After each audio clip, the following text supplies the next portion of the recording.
ಶೀಘ್ರದಲ್ಲಿಯೇ ಗುಲಾಬಿ ಮಾರ್ಗದ ಮೆಟ್ರೋ ಪ್ರಯಾಣಿಕರಿಗೆ ಗುಡ್ ನ್ಯೂಸ್ ಸಿಗಲಿದೆ.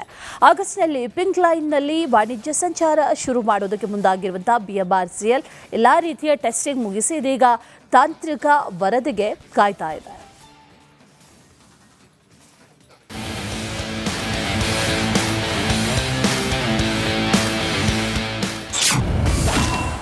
ಮೆಟ್ರೋ ಪ್ರಯಾಣಿಕರಿಗೆ ಗುಡ್ ನ್ಯೂಸ್. ಆಗಸ್ಟ್ನಲ್ಲಿ ಪಿಂಕ್ ಲೈನ್ ಮೆಟ್ರೋ ಸಂಚಾರ.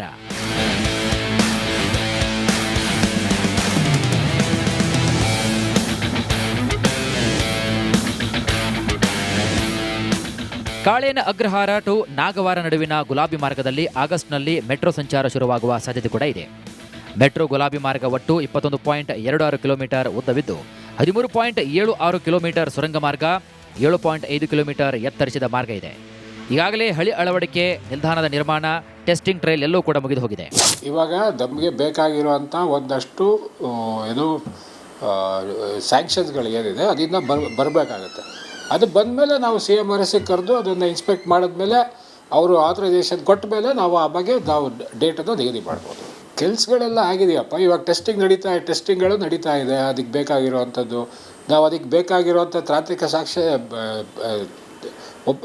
ಒಪ್ಪಿಗೆಗೆ ನಾವು ಯಾರ್ಯಾರಿಗೆ ಏನೇನು ಕೊಡಬೇಕು ಎಲ್ಲ ಕೊಟ್ಟಾಗಿದೆ. ಬಟ್ ಒಪ್ಪಿಗೆ ಬಂದ ಮೇಲೆ ನಾವು ಮುಂದಿನ ಕ್ರಮ ತಗೋಬಹುದು. ಎಲ್ಲ ಸಿದ್ಧತೆ ಮುಗಿಸಿರುವಂತಹ BMRCL CMRS ಅಂದರೆ ಮೆಟ್ರೋ ರೈಲು ಸುರಕ್ಷತಾ ಆಯುಕ್ತರ ಪರೀಕ್ಷೆಗೆ ಕಾಯ್ತಾ ಇದೆ.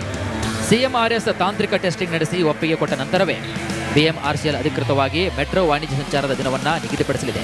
ಇವಾಗ ಬಂದಿರೋದು ನಮಗೆ ಸುಮಾರು ಆರು ಟ್ರೈನ್ ಏನೋ ಬಂದಿದೆ. ಅದು 6 ಟ್ರೈನು ಕೂಡ ನಾವು ಟೆಸ್ಟಿಂಗ್ ಮಾಡ್ತಾ ಇರ್ತೀವಿ. ಅದು ಓಪನ್ ಆದಾಗ ಅವಾಗ ಎಷ್ಟು ಟ್ರೈನ್ ಬೇಕಾಗುತ್ತೋ ಅಷ್ಟು ಟ್ರೈನ್ ನಾವು ಓಡಿಸ್ತೀವಿ. ಅದು ಮಾಮೂಲಿ. ಅದು ಇವಾಗ ಎಲ್ಲರಿಗೂ ಗೊತ್ತಿರೋದು. ಅದು ಬರುತ್ತೆ ಬಂದಿದೆ, ಬರ್ತಾನೆ ಇದೆ, ಅದು ಬರುತ್ತೆ, ಅದು ಕಂಪ್ಲೀಟ್ ಆಗುತ್ತೆ. ಅದಾದಮೇಲೆ ಅವೆಲ್ಲ ಟೆಸ್ಟಿಂಗ್ ಮಾಡಲೇಬೇಕು. ಟೆಸ್ಟಿಂಗ್ ಆದಮೇಲೆ ನಾವು ಇವಾಗ ಜನರ ಓಡಾಟಗಳನ್ನು ನೋಡ್ತಾ ಇದ್ದೀವಿ. ಇವಾಗ ಅದು ಜನರ ಓಡಾಟದ ಮೇಲೆ ನಾವು ಎಷ್ಟು ಟ್ರೈನ್ ಬೇಕು ಅಂತ ಆಮೇಲೆ ನಿರ್ಧಾರ ಮಾಡಿ ಅಷ್ಟು ಟ್ರೈನ್ನ ಹಾಕ್ತೀವಿ ನಾವು. ಗುಲಾಬಿ ಮಾರ್ಗಕ್ಕೆ 6 ಮೆಟ್ರೋ MLನಿಂದ ಪೂರೈಕೆಯಾಗಿವೆ. ಎಲ್ಲ ಟ್ರೈನ್ ಟೆಸ್ಟಿಂಗ್ ನಡೀತಾ ಇದೆ. ಆರಂಭದಲ್ಲಿ ಎಷ್ಟು ಟ್ರೈನ್ನಲ್ಲಿ ವಾಣಿಜ್ಯ ಸಂಚಾರ ಶುರು ಮಾಡಬೇಕು ಅನ್ನೋ ಲೆಕ್ಕಾಚಾರದಲ್ಲಿ BMRCL ಇದೆ.